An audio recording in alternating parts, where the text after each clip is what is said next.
Hi everyone, Radhe Radhe. So today is going to be a deepening call, deepening conversation, whatever, of yesterday's learning. I had some good ideas from that. I listened to the whole thing actually just now, also, just so I was clear about what I spoke about yesterday, and I want to deepen that. So I'm going to, if you want to listen, you can listen to yesterday's thing as well, which was surrender versus control. Today I'm going to name it the same thing, part two. So I'm going to, in case you don't listen to that, I'll just give you a very brief overview of what I spoke about yesterday, and then I will go into the deepening. The what I spoke about yesterday was this context. That to set the context is that I have diabetes for about 17 years, and I've been not taking meds for the last 8 years or so, and I've been working on healing it, on completely reversing it through natural ways. Because I know people, I have friends who have done that, and but I've not been able to do so. What I've done things like I would do things for somewhere between 3 to 6 weeks. I would go on this intensive diet and intensive program, and a lot of it involved fasting and not eating, or intermittent fasting, or long fasting, or something. So I was always stressed out. I was never able to do it beyond 6 weeks, and I would always break down after 6 weeks, and then my numbers would go back. And now, slowly over the years, the numbers have just been going higher and higher and higher, and I've been freaking out more and more and more. So but about 3 or 4 weeks, I had this moment of truth realization. So earlier, like about 15 years ago or something, I had this moment of truth realization when I was gaining a lot of weight. And before that, also, I'd said many times I'm going to stop gaining weight, but I never did it. But that moment of truth, I did. I knew that I was going to make this decision. I knew that I was going to lose weight, and I did. So I had that moment of truth realization a few weeks ago, and I'm hoping that is. So I decided that. So what would happen is, because I was trying to heal and reverse it, anytime the numbers went up or didn't go down, my self-worth or my self-esteem just completely was tied into those numbers. If the numbers went up, I was happy. I was sad. If the numbers went down, I was happy. And if I had so much of this, that I have to heal this. Like, there was this huge amount of, like, if I don't heal it, like, I have to heal it, god damn it. That's the example I gave yesterday. But if I don't heal it, then my life is over, because I can't focus on anything else then. And I want to do all kinds of other things. So I was like very attached to this idea that I have to heal this, and it's going to heal. And so what shifted for me about 3 or 4 weeks ago is I decided that it does not matter what my life looks like from now on, in the sense that I am going to do my very best. And I don't care what the results are. It doesn't matter if I heal this or not. It doesn't matter if my numbers keep going up. It doesn't matter if I have complications from the diabetes and I die or have heart attacks or whatever, all kinds of things that the fears that I have from the complications of diabetes. It doesn't matter. I am going to put every single ounce of strength I have, not just in trying to heal it, but even for just surviving, just for bringing the numbers down day to day. I'm going to put in an intense amount of effort, which means for me right now 3 to 4 hours of walking every day plus very intense diet. But I'm not keeping myself hungry, and I love walking. So even though I'm very, very tired many times and I don't feel like walking, it's still something that I'm able to push myself to, because I love walking. So it's not like doing a 7-minute exercise routine is harder for me than doing a 4-hour walk. That's how much I love walking inherently. And even though it's difficult, even though I'm like really, really, really pushing myself. Okay. So what I talked about yesterday, that's the context. And what I talked about yesterday was that I am shifting my identity, because my identity became that I am an emotionally weak person and I can't do difficult things. I can't work hard. I can't make things like, okay. So this first shift, that was really, really powerful. Okay. Because I'm going back and forth. Oh my goodness. Okay. Let me slow down. This first shift was really powerful, because I decided that it does not matter what the results are, I will figure it out. God has been taking care of me throughout my life, and He is going to continue to take care of me. So even if I have complications, I will be okay, because God will take care of me. Many other people have health issues and they survive, they die, whatever. That it's okay. I have this thing. I've been given this thing because based on my karma or whatever. I have been given this thing. Now what do I do with it? That is the question. Now what? Now what is my next step? What can I do right now based on what I have, rather than being attached to this idea that I have to heal, otherwise my life is over, and I have to heal, I have to heal, I have to heal. I don't need that anymore. Okay, so now back to the identity. The identity that I've had for pretty much, I guess, most of my life, maybe after school, probably I've had this, is that I am an emotionally weak person and I cannot do difficult things. I cannot. So then I decided, I spoke about that yesterday, but yesterday the deepening for that is find the identity that you have. Whatever identity you have, find it. Okay, it's subtle many times, it's not easy to understand, but just start to observe your thoughts and your emotions. What am I thinking about? What am I afraid of? What am I thinking of? Like, they're subtle, these thoughts just come and go, but just try to catch them as much as you can and note them down immediately. And once you understand what your limiting beliefs are and what your current uh, identities are that are not serving you, then ask yourself this question: is that true? And this is the breakthrough that I had yesterday, which is amazing.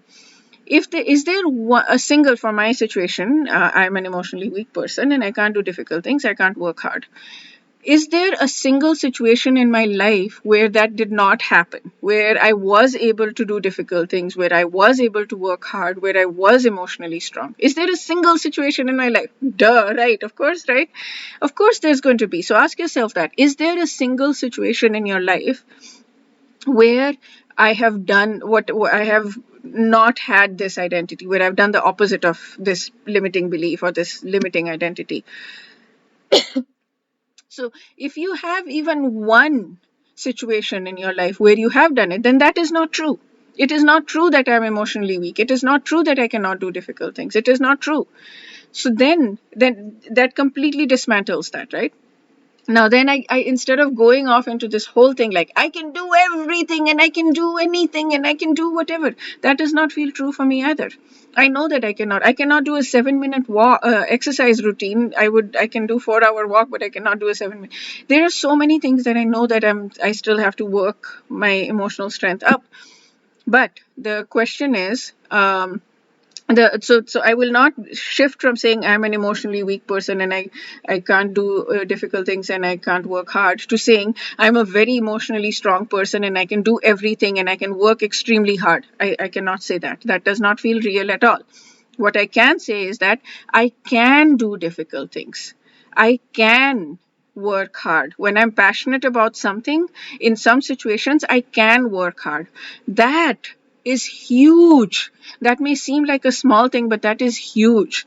And then every time you start to think yourself, you catch yourself thinking that limiting belief that I can't do this is too hard or too difficult. Then you switch yourself and you say, I can do difficult things. I have done difficult things. I have been emotionally strong, or whatever it is that you need limiting belief is. And that's it. That shifts it. And then the second part, so this is one part. The second part is the action, the surrender versus control. So I'll deepen that as well. The surrender versus control is, um, I control the actions that I have and I surrender the results. So I am going to control the actions that I have, and I'm going to pivot whenever it's not working. I'm going to do it for the results. It's not that I'm not doing it for the results. I'm going to act, and I'm going to act for the results. And when the results come, I'm going to take it again, and I'm going to, every step of the way when the results come, I'm going to look at it and I'm going to say, now what do I do? Instead of saying, this result didn't come, instead of being attached to the result, oh, this result didn't come, now my life is over, now I don't know what to do. No. What can I do now? Every moment that result comes, you ask yourself, what can I do next? That's it. You're taking control of your action, and you're keeping on pivoting because you want the result. It's not that you don't want the result. You're working for the result, but you're not getting attached to the result, in that if the result is not good, then you become discouraged or you become despondent and you stop functioning. That is what is happening. So that is what you don't do. What you do instead is you say, every moment that the result comes, every time I check my numbers, if the numbers are high, now what do I do? If the numbers are low, great. What did I do? What can I continue to do that will bring the numbers lower? That's it. If the number is high, it's not like, oh, my life is over, I can't do anything. If the numbers are high, it's like, yeah, I'm laughing at it right now. It's so funny, right? Just even thinking about it, because it's so true. Okay, so when I see the number and if the number is high, then what is it that I can do next in order to bring the numbers down? That's it. Not, and it's like, I can do difficult. This is difficult. Okay, I feel it. I feel that sadness. I feel that zing, like, oh, the numbers are high again. And this is difficult. And then the very next thought is, I can do difficult things. I have done difficult things. What do I do next? That is the focus. You shift your mindset. What do I do next?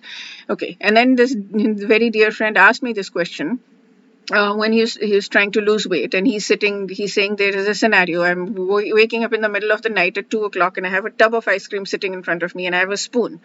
How do I get myself from not having that ice cream? I know all of the intellectual stuff. How do I get myself? So this is how you get yourself. It's not in that moment. In that moment, it's probably a little too late. It might be too late. It might not be too late. It requires a huge amount of willpower. But when you start to shift your identity during the day, just normal things, when you're not facing that particular situation in the middle of the night, when you don't have to use an enormous amount of willpower, then just starting to shift your identity and saying, I can do this. It's not that I'm going to do everything and I can do everything. I can do this. That's it.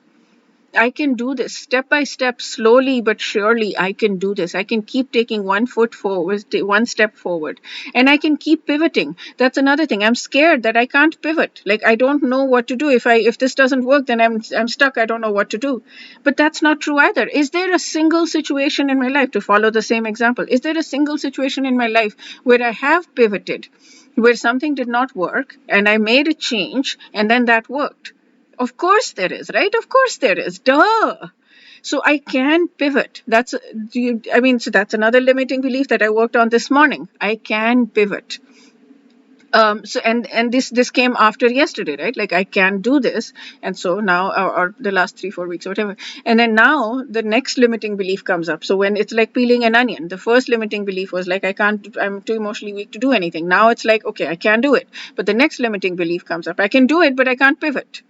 So then you ask yourself again that same formula, is there any situation? And then you pivot. Then you're like, okay, I can pivot. Now the next level will come up, and I'll share with you whenever it comes up, if I do another video about this, and it will be the same thing. Yeah, okay. So you keep peeling those layers of limiting beliefs, and you keep uncovering them, and you keep working on them, and yeah, you now have the formula. Okay, I hope this helped. Wish you a day filled with lots and lots and lots of personal growth personal realizations that help you become a better, more loving, more peaceful, more happy human being. Radhe Radhe.